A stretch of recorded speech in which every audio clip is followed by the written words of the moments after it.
The space around the Centauri system was quiet. 3 human ships moved slowly through the darkness between the stars. They were not warships. They were cargo vessels, carrying supplies from Earth to the new colonies. Captain Jake Morrison sat in his chair on the bridge of the U.E.'s Liberty. He was drinking coffee and reading reports about grain shipments. It was boring work, but someone had to do it. His ship was old but reliable. The crew liked working with Jake because he was fair and had a good sense of humor. "Captain," said Lieutenant Amy Foster from her station, "I'm getting some weird readings on long-range sensors." Jake looked up from his reports. "What kind of—" "Weird. Big ships, really big, coming our way fast." Jake stood up and walked over to Amy's station. He looked at the sensor display. The screen showed dozens of red dots moving toward them. Each dot was much larger than any human ship. "How many?" Jake asked. "At least 50, maybe more. They're still too far away to get an exact count." Chief Engineer Pete Rodriguez came up from the engine room. He was wiping his hands on a dirty rag. "Captain, we've got company." "My sensors are going crazy down there." Jake nodded. "Yeah, we see them too. Get on the comm and tell the other ships. Lisa and Tony should know what's coming." Pete activated the communication system. "Use Defiance, UE as Endeavor. This is Liberty. We've got unknown contacts approaching. Big ones." Captain Lisa Chun's voice came through the speakers from the Defiance. "We see them too, Jake. What do you think they are?" "No idea," Jake replied, "but we're about to find out." The unknown ships came closer. As they did, the human sensors got a better look at them. The ships were huge. They were covered in armor and weapons. They looked like they were built for war. "Holy cow," Amy whispered. "Those things are massive." Jake studied the display. The largest ship was 10 times bigger than the Liberty. It had enough firepower to destroy a small planet. The other ships were smaller, but still much bigger than any human vessel. "They're forming up around us," Pete observed. "Looks like they want to talk." "Or fight," Amy added quietly. Jake shook his head. "Let's hope they want to talk." A new voice came over the communication system. It was deep and harsh, speaking in accented English. "Primitive vessels of the human species. You have entered space controlled by the Zephyrian Empire. I am Admiral Kethvor, commander of the Imperial Fleet. You will surrender immediately." Jake looked at his crew. Amy raised her eyebrows. Pete scratched his head. They waited for the Admiral to continue. "Your species is new to space travel. You do not understand the power of the Empire. We have conquered 1,000 worlds. We have destroyed entire civilizations. You cannot resist." The transmission continued with a long speech about the Empire's greatness. It talked about their advanced technology, their powerful weapons, and their mighty armies. The Admiral's voice was full of pride and threat. Jake listened to the whole thing. When it was finished, he looked at his crew again. Amy was trying not to smile. Pete was shaking his head slowly. "Did he just say they conquered 1,000 worlds?" Jake asked.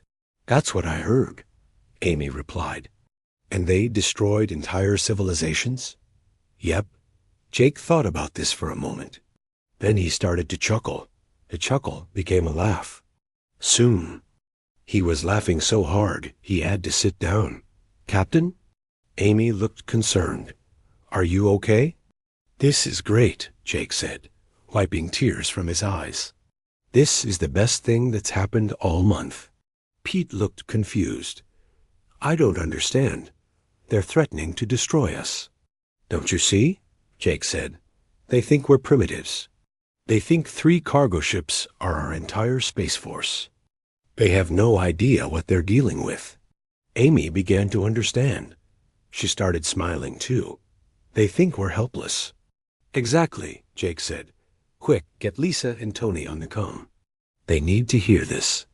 The communication system crackled. To life. Jake, did you hear that crazy transmission? Lisa's voice came through clearly.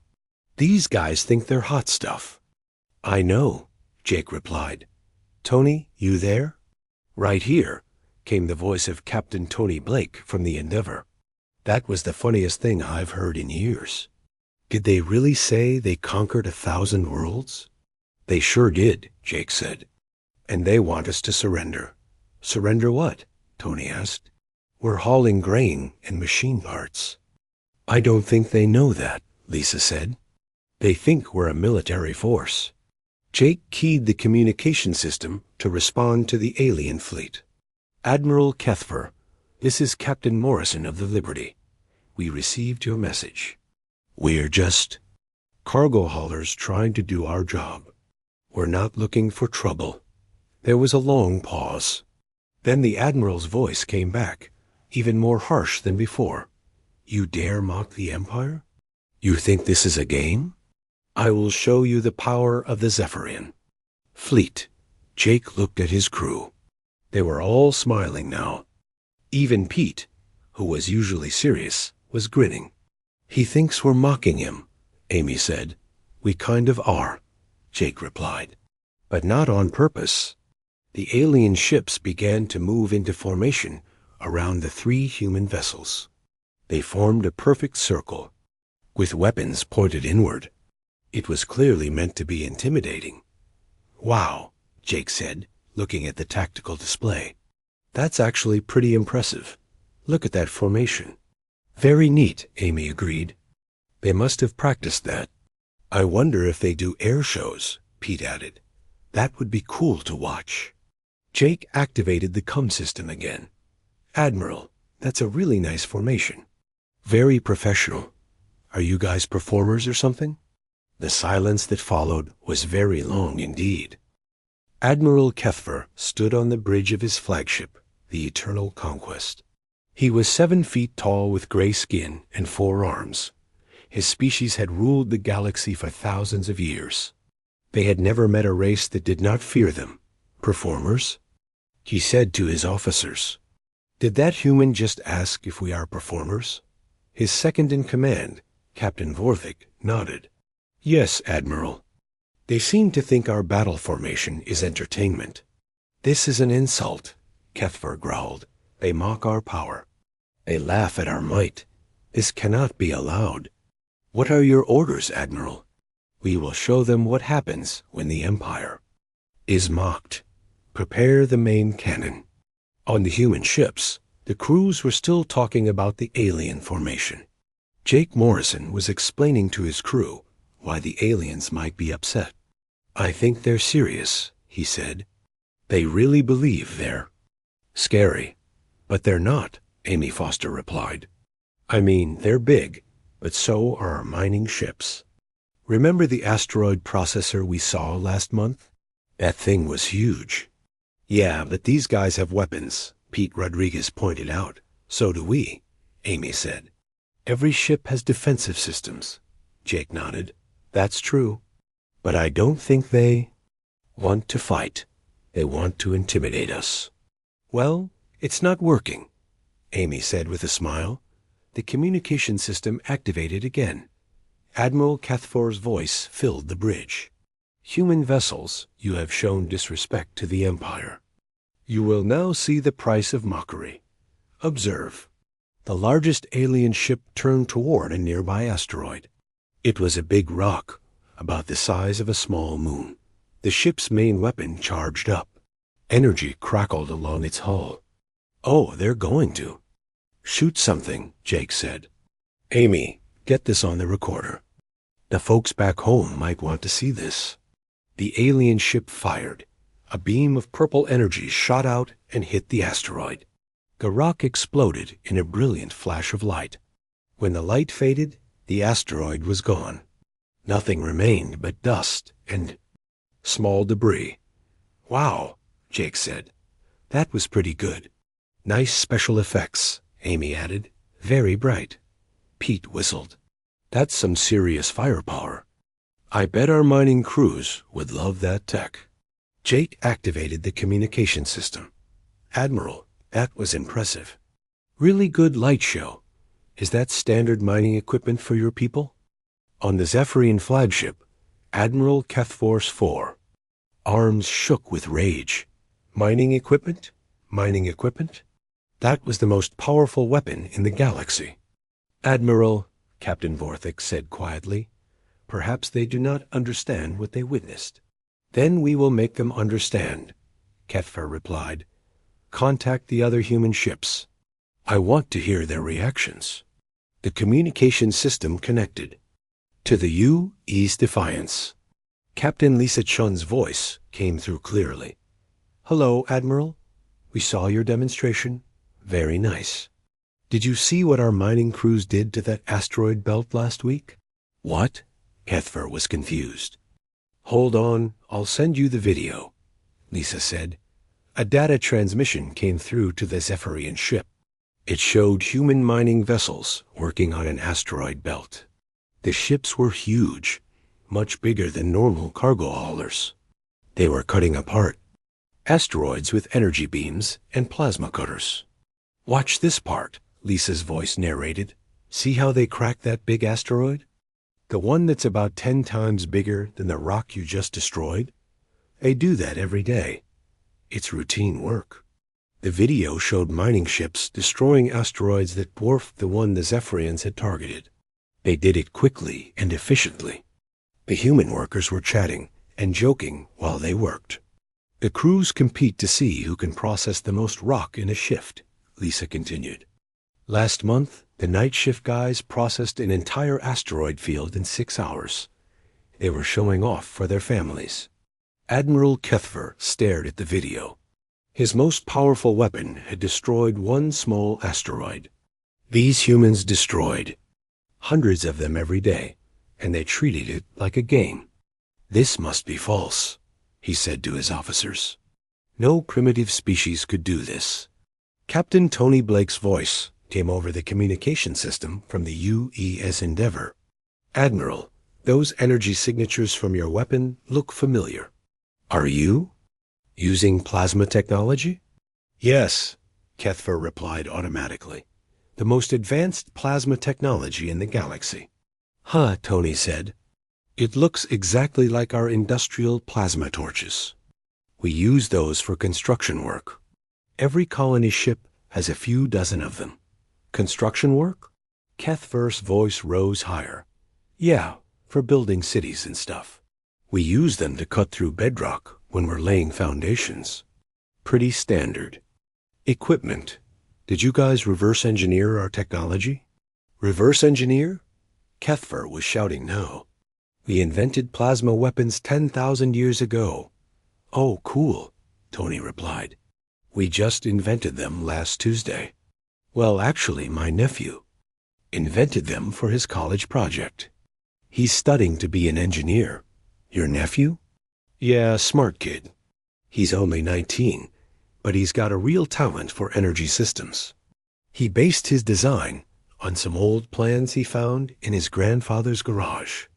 Admiral Kethfer sat down heavily in his command chair. A human teenager had invented in a garage what had taken his empire thousands of years to develop. This is not possible, he whispered. What's not possible? Jake Morrison's voice came through the comm system. Admiral, are you okay? You sound upset. I am not upset, Kethfer said firmly. I am demonstrating the power of the Empire. Okay, Jake said, but we've got a schedule to keep. We're supposed to deliver this cargo to New Boston by next week. Can we wrap this up? Wrap this up?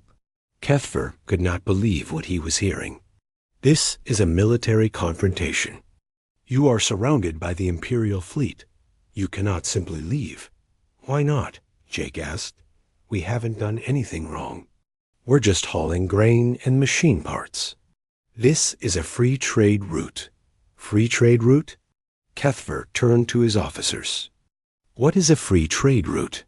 Captain Vorthak consulted his database. Admiral, it appears to be a space lane where any ship can travel without permission or payment. But this is Imperial space, Kethver said. All space belongs to the Empire. I don't think these humans know that, Vorthik replied. They seem to think space belongs to everyone. Jake's voice came through the com again. Admiral, we've got other ships coming through this area.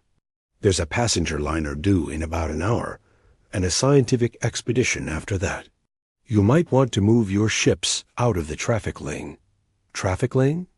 Kethver repeated weakly. Yeah. This is a pretty busy route. It's about 50 ships a day. Mostly cargo, but some tourists and researchers too.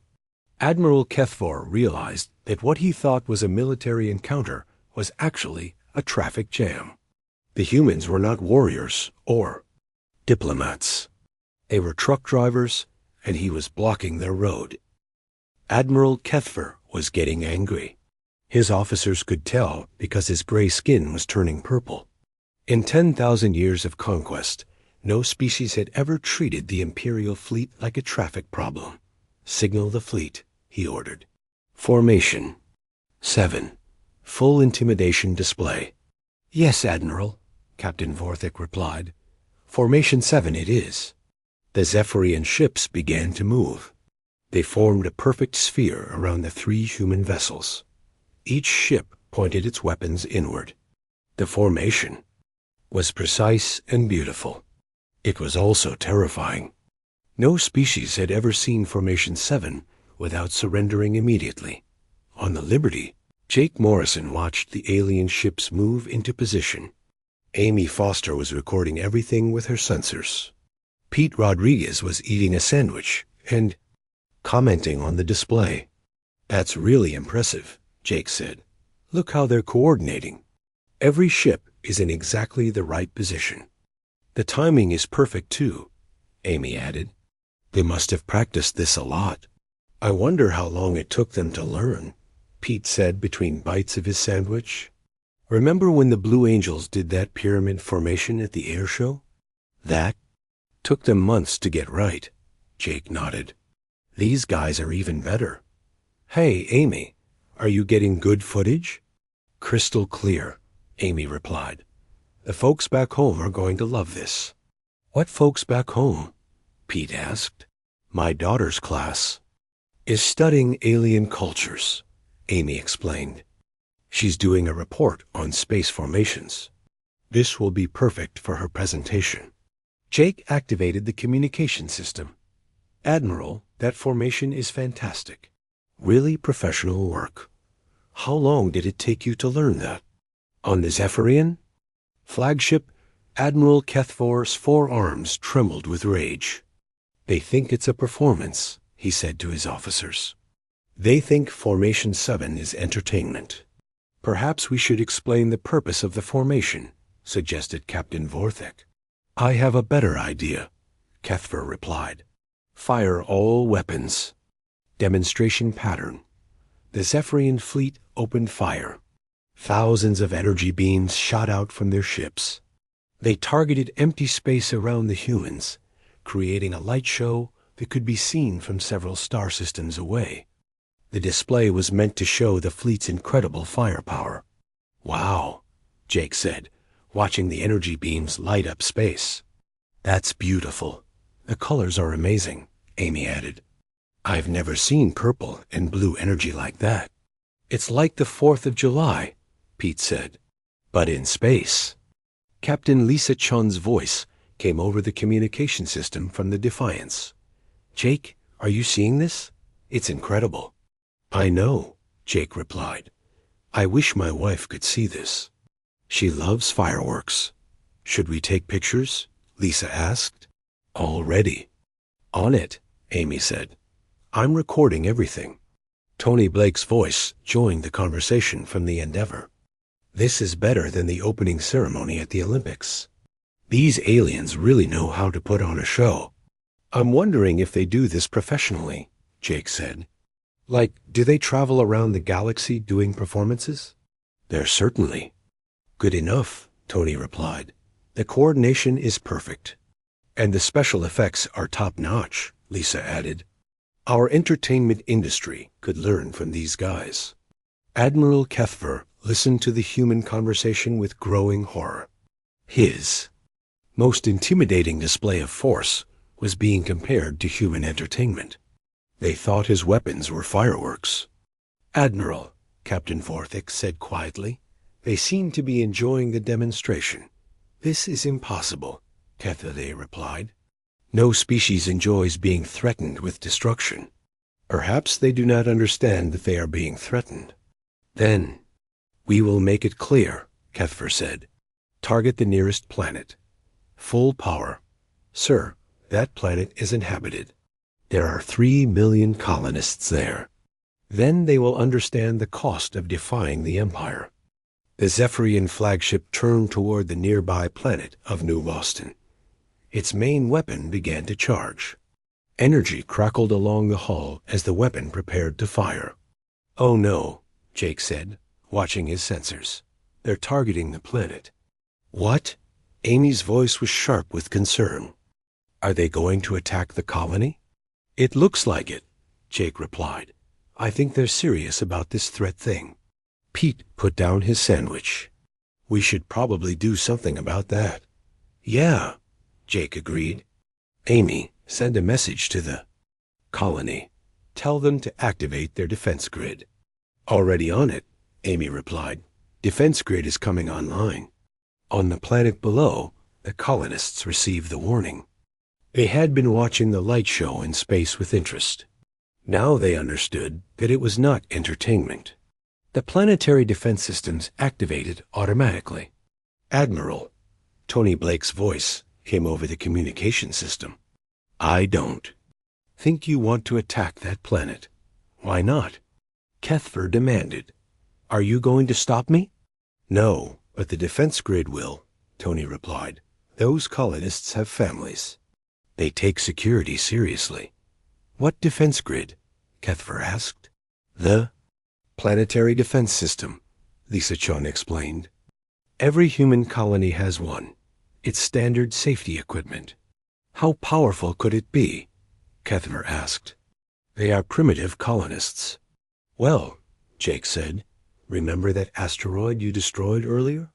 The one the size of a small moon?" "Yes. The defense grid could destroy about 50 of those per second for several hours." "That's impossible," Kethver said. "Want to test it?" Tony asked. "I mean, I wouldn't recommend it, but you're welcome to try." Admiral Kethver looked at his sensor readings. The planet below was powering up defensive systems.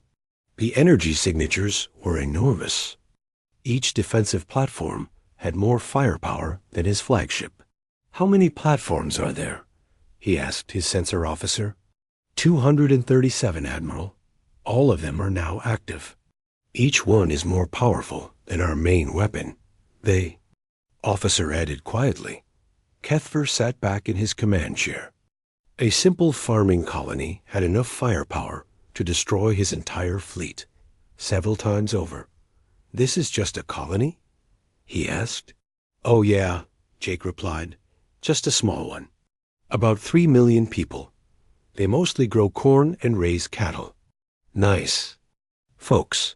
And they all have defense systems like this?" "Of course," Lisa said. "You never know what kind of dangers you might face in space. Pirates, asteroids, space storms. The defense grid protects against all of that." "Pirates?" "Yeah, they're a problem sometimes," Tony explained. "Mostly just a nuisance, but the colonists don't like taking chances." "What happened to the pirates?" "Oh, they don't come around anymore," Jake said. "The defense grids are pretty effective. Most pirates switch to honest work after a few encounters." Admiral Kethvar was beginning to understand that he had made a terrible mistake. These humans were not primitives. They were something much more dangerous. They were a species that considered planet-destroying weapons to be basic safety equipment. Admiral Kethver decided to gather more information. He ordered his communication officer to monitor all human transmissions. What he heard made his blood run cold. The 3 human captains were talking casually about their daily lives. They had No idea that their words were being monitored by the alien fleet. So Jake, Lisa-chan said, how are things back on Earth? Pretty good, Jake Morrison replied. My brother just finished his tour with the Colonial Defense Force. He's thinking about joining the exploration fleet. Which sector? Tony Blake asked. Sector 47, I think. They're mapping some new systems out there. Nothing too exciting. Sector 47? Admiral Kethver turned to his navigation officer. Where is that? It's beyond the Outer Rim, Admiral. We've never explored that area. It's considered too dangerous. The humans are exploring it? Apparently, sir. Amy Foster's voice came through. The communication system. Jake, did you hear about the new shipyard they're building at Luna Station? Yeah, my cousin works there. They're expanding again. Going to triple production. How many ships are they building now? Lisa asked. About 1,000 a month, I think. Mostly cargo and passenger vessels, but they're also building exploration ships. 1,000 ships per month? Kethver whispered. That's impossible. And that's just Luna Station? Tony added. There are 37 other major shipyards in the Sol system alone. Kethver did the math in his head. If humans were building 38,000 ships per month, how many ships did they already have? Tony, Jake said, didn't you say your nephew is stationed at the Centauri fleet base? Yeah, he's on patrol duty. Pretty boring work, he says. Just routine security sweeps. How many ships are stationed there? Oh, not many. Maybe 200,000. It's a small base. 200,000 ships is a small base? Captain Vorthek whispered to Admiral Kethver. That's what he said? Kethver replied weakly. Pete Rodriguez joined the conversation. My daughter is applying to the Naval Academy. She wants to serve on the Deep Space Exploration Fleet. That's great, Amy said. How big is the exploration fleet these days? I heard it's up to about 300,000 ships, Pete replied. They're always finding new star systems to explore. What about the main fleet? Lisa asked. The defense forces? Last I heard, we had about 700,000 ships on defense duty, Tony said. But that was 6 months ago. They're always building more. Admiral Kethver's legs gave out. He sat down hard in his command chair. The humans had over 1 million ships. His entire fleet had 50 vessels, and he had thought it was the largest military force in the galaxy. There must be some mistake, he said to his officers. They're exaggerating. I don't think so, Admiral, Captain Vorthik replied. Their communication patterns suggest they're telling the truth. But how is this possible? They only recently achieved faster-than-light travel. Perhaps our intelligence was wrong, sir. Jake Morrison's voice came through the speakers again. Hey, did you guys hear about the Vorthen situation? Yeah, that got settled pretty quickly, Lisa replied. What was it? 2 or 3 weeks? 3 weeks, Tony confirmed. The Vorthens thought they could intimidate us into giving up those mining rights. They learned better. Admiral Kethver's blood froze. The Vorthen Collective had been a major threat to his empire for centuries. They had advanced technology and a powerful military. His forces had fought them to a standstill many times. The Vorthens surrendered to the humans in 3 weeks? He asked his intelligence officer. I'm checking our records now, Admiral, the officer replied. According to our latest reports, the Vorthen Collective has indeed signed a peace treaty with the humans. They've agreed to withdraw from 12 star systems. 12 systems? The Vorthens controlled 12 systems? Yes, sir. They gave them all to the humans as part of the peace agreement. And what did the humans give in return? According to the treaty, the humans agreed not to destroy the Vorthen home world. Amy Foster's voice came through the communication system. It's funny how quickly things changed when we showed them what happened to the Krillian Empire. What happened to the Krillian Empire? Tony asked. They tried to attack one of our colonies, Jake explained. Bad idea. The Colonial Defense Force responded with about 50,000 ships. The whole war lasted 6 hours. 6 hours? Lisa sounded impressed. That's gotta be some kind of record. Yeah, but the Krillians were asking for it, Amy said. They destroyed a civilian transport. Nobody hurts civilians and gets away with it. What happened to the Krillians? Tony asked. They don't exist anymore, Jake replied simply. Their government surrendered, and we relocated the population to some nice planets where they can't cause trouble. Admiral Kethfer turned to his intelligence. Officer, what do our records say about the Krillian Empire? The Krillian Empire was a major power, sir. They controlled 15 star systems and had a fleet of over 10,000 ships. Had? According to our latest intelligence, they no longer exist as a political entity. Their former territories are now under human administration. The humans destroyed an empire of 15 star systems in 6 hours? It appears so, sir. Captain Vorthik leaned close to the Admiral. Sir, perhaps we should reconsider our approach to these humans. What do you mean? I mean, perhaps we should not be threatening them. Admiral Kethvar looked at the tactical display. His 50 ships were surrounding 3 human cargo vessels. The humans were still talking casually about their daily lives. They seemed completely unaware of the danger they were supposed to be in. Admiral, Pete Rodriguez's voice came through the speakers. I've got a question for you. What is it? Kethver replied. Are you guys from around here? I mean, this sector?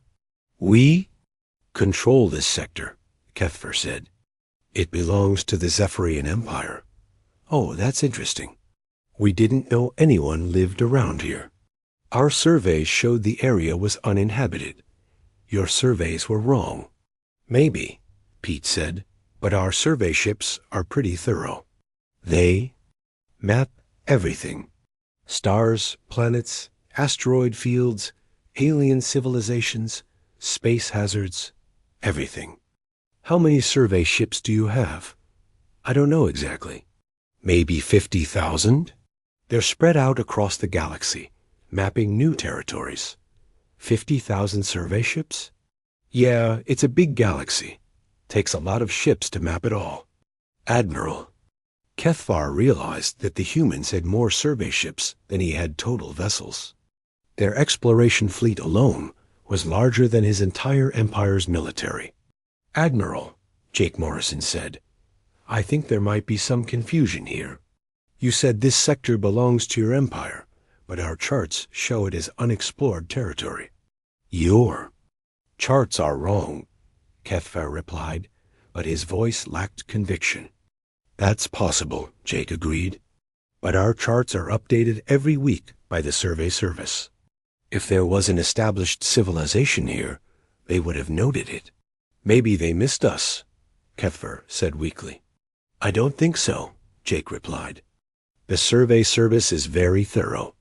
They would have detected your ships, your planets, your communication signals, everything. Admiral Kethvar realized with growing horror that his mighty empire was so small that the humans hadn't even noticed. It existed. Admiral Kethvar sat in his command chair, staring at the communication display. Everything he had believed about his empire's power was wrong. The Zephyrian Empire was not a mighty force that controlled the galaxy.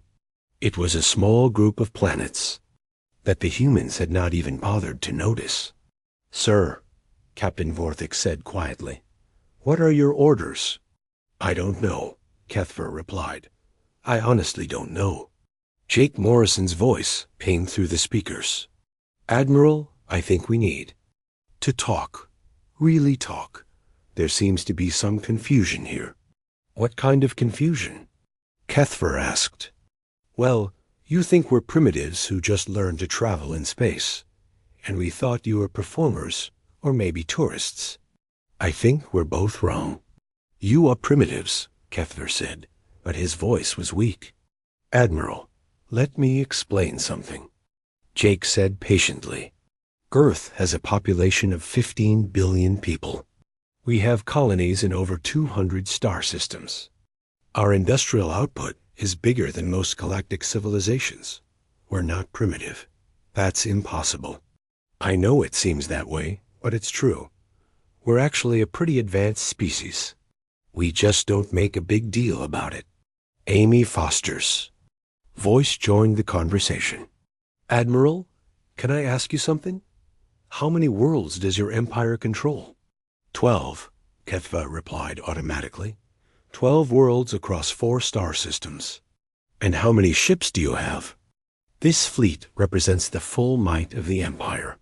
50 vessels. There was a long pause. Then Jake spoke again, his voice gentle. Admiral, I think I understand the problem now. You're not trying to conquer the galaxy. You're trying to protect your people. What do you mean? You see 3 unknown ships in your territory, and you think they're an invasion force. You're doing your job, protecting your empire. That's admirable. But you're not an invasion force, Kethver said. No, we're not. We're cargo haulers. We deliver supplies to colonies and bring goods back to Earth. It's boring work, but someone has to do it. And you have 1,000,000 ships like this? Not exactly like this, Lisa Chun said. These are old cargo vessels. Most of our ships are much newer and bigger. But you're not warriors? Not really, Tony Blake replied. Most of us are just regular people doing regular jobs. We have military forces, but they're for defense. We prefer to trade rather than fight. Admiral Kethver was quiet for a long moment. Then he asked, What happens now? Well, Jake said, that depends on what you want to happen. Are you looking for a fight? Because I have to warn you, that won't end well for anybody. I don't want to fight, Kethver said. I just want to protect my people. That's understandable, Jake replied. Every leader wants to protect their people. But threatening peaceful traders isn't the way to do it. Then what should I do? Have you considered trade agreements? Trade agreements? Sure, Amy said. We're always looking for new trading partners. What does your empire produce? We mine rare metals. We also manufacture precision instruments. That's great, Lisa said. We need both of those things. Our colonies are always looking for quality metal and precision tools. You would trade with us? Of course, Jake replied. Why wouldn't we? Trade is good for everyone. But we threatened you. Yeah, that wasn't great, Tony said. But we understand why you did it. You were scared. Fear makes people do stupid things. Sometimes I was not scared, Kethver protested. Sure you were, Jake said kindly. You saw 3 unknown ships in your space and thought they were invaders. You did what any good leader would do. You tried to scare them away, but it didn't work. No, it didn't. But that's okay. Now we can do something better. We can be friends. Friends? Why? Not? We're both reasonable people. We both want what's best for our families and our worlds. We can work together instead of against each other. Captain Vorthik leaned over to Admiral Kethver. Sir, perhaps we should consider their offer. Our empire could benefit from trade with such a powerful civilization. They don't seem very powerful, Kethver said quietly. Admiral, they have 1,000,000 ships and we have 50. They destroyed an empire in 6 hours. We've been fighting the Vorthans for centuries, and they made the Vorthans surrender in 3 weeks. They are very powerful. They're just polite about it. Admiral Kethver looked at the tactical display again. The 3 human ships were still in the center of his formation, but now he understood that they were not trapped. They were simply being patient, human vessels, he said over the communication system. I apologize for the misunderstanding. We thought you were invaders. No problem, Jake replied. It happens. First contact situations are always confusing. You're not angry? Why?